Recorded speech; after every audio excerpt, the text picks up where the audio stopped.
नमस्कार दोस्तों, आप सब लोगों का स्वागत है आज की हमारी एक नई वीडियो में। तो आज हम आप सब लोगों से बात करने वाले हैं शुक्ल पक्ष की एक एकादशी, भादव शुक्ल पक्ष की एकादशी के बारे में। भाद्रपद माह के इस शुक्ल पक्ष की एकादशी को परिवर्तनीय एकादशी अर्थात वामन एकादशी भी कहते हैं। तो इसकी कहानी की, इस कथा के बारे में हम बात करेंगे, इस व्रत के महत्व के बारे में बात करेंगे। तो जो कि भगवान श्री कृष्ण ने स्वयं बताया है अर्जुन जी से। एक बार अर्जुन जी ने कहा भगवान से कि हे भगवान, भादव की शुक्ल पक्ष की एकादशी का क्या नाम है, उसके व्रत की विधि क्या है, उस एकादशी के व्रत को करने से कौन कौन से फल प्राप्त होते हैं। तो उन्होंने कहा कि हे मधुसूदन, ये सब समझाकर कहिए मुझे। तब भगवान श्री कृष्ण बोले कि हे अर्जुन, भादो मास के शुक्ल पक्ष की एकादशी को जयंती एकादशी कहते हैं। इस एकादशी की कथा के सुनने मात्र से ही समस्त पापों का नाश हो जाता है और प्राणी स्वर्ग का अधिकारी हो जाता है। तो इस कथा को आप अवश्य सुने। और इस जयंती एकादशी की कथा से नीच पापियों का भी उद्धार हो जाता है। यदि कोई धर्मपरायण मनुष्य एकादशी के दिन मेरी पूजा करते हैं तो मैं उनको संसार की पूजा का फल दे देता हूँ। जो मनुष्य मेरी पूजा करता है उसे मेरे लोक की प्राप्ति होती है। इसमें किंचित मात्र भी संदेह नहीं है।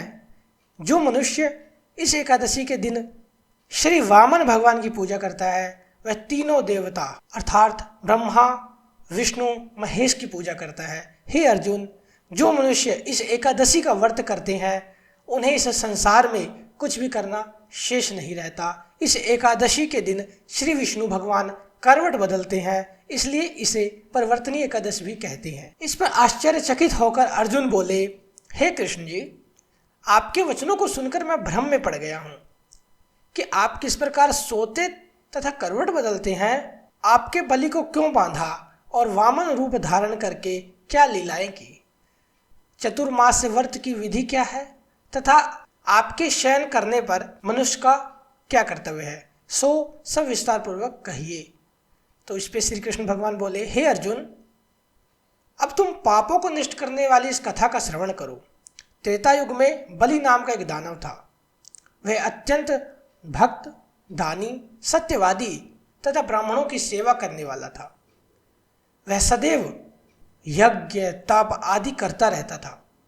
अपनी इसी भक्ति के प्रभाव से वह स्वर्ग में इंद्र के स्थान पर राज्य करने लगा। इंद्र तथा अन्य देवता इस बात को सहन न कर सके और भगवान के पास जाकर प्रार्थना करने लगे। अंत में मैंने वामन रूप धारण किया और तेजस्वी ब्राह्मण बालक रूप में राजा बलि को जीता। इस पर अर्जुन बोले, हे जनार्दन, आपने वामन रूप धारण करके उस बलि को किस प्रकार जीता, यह सब विस्तार पूर्वक समझाइए। श्री कृष्ण भगवान बोले, मैंने वामन रूप धारण करके राजा बलि से याचना की कि हे राजन, तुम मुझे 3 पैर भूमि दे दो, इससे तुम्हें तीनों लोक के दान का फल प्राप्त होगा। राजा बलि ने एक छोटी सी याचना को स्वीकार कर लिया और भूमि देने को तैयार हो गया। जब उसने मुझे वचन दे दिया तब मैंने अपने आकार को बढ़ाया और भूलोक में पैर, भुवनलोक में जंघा और स्वर्गलोक में कमर, महरलोक में पेट, जनलोक में हृदय, तपलोक में कंठ और सत्यलोक में मुख रखकर अपने सिर को ऊंचा उठा लिया। उस समय सूर्य, नक्षत्र, इंद्र तथा अन्य देवता मेरी स्तुति करने लगे। उस समय मैंने राजा बलि से पूछा कि हे राजन, अब मैं तीसरा पैर कहाँ रखूं। इतना सुनकर राजा बलि ने अपना सिर नीचे कर लिया। तब मैंने अपना तीसरा पग उसके सिर पर रख दिया और इस प्रकार देवताओं के हित के लिए मैंने अपने उस असुर भक्त को पाताल लोक में पहुंचा दिया। तब वह मुझसे विनती करने लगा। मैंने उससे कहा कि हे बलि, मैं सदैव तुम्हारे पास रहूंगा। भादव के शुक्ल पक्ष की परिवर्तनी नामक एकादशी के दिन मेरी एक प्रतिमा राजा बलि के पास रहती है और एक क्षीर सागर में शेषनाग पर शयन करती रहती है। इस एकादशी को विष्णु भगवान सोते हुए करवट बदलते हैं। इस दिन त्रिलोकी के नाथ श्री विष्णु भगवान की पूजा की जाती है। इसमें चावल और दही सहित चांदी का दान किया जाता है। इस दिन रात्रि को जागरण करना चाहिए। इस प्रकार व्रत करने से मनुष्य समस्त पापों से मुक्त होकर स्वर्गलोक को जाता है। वह स्वर्गलोक में जाकर सदैव चंद्रमा के समान प्रकाशित रहता है। उसको इस लोक तथा परलोक दोनों में यश मिलता है। जो इन पापों को नष्ट करने वाली कथा सुनते हैं उन्हें अश्वमेध यज्ञ का फल मिलता है। अब बात करते हैं कथा के सार के बारे में। तो कथा का सार यह है कि व्यक्ति दान करे किंतु दान करके अभिमान न करे। अहंकार व्यक्ति को तो ले डूबता है। राजा बलि ने अभिमान किया और पाताल को चला गया। इससे यह भी ज्ञात होता है कि अति हर कार्य की बुरी होती है।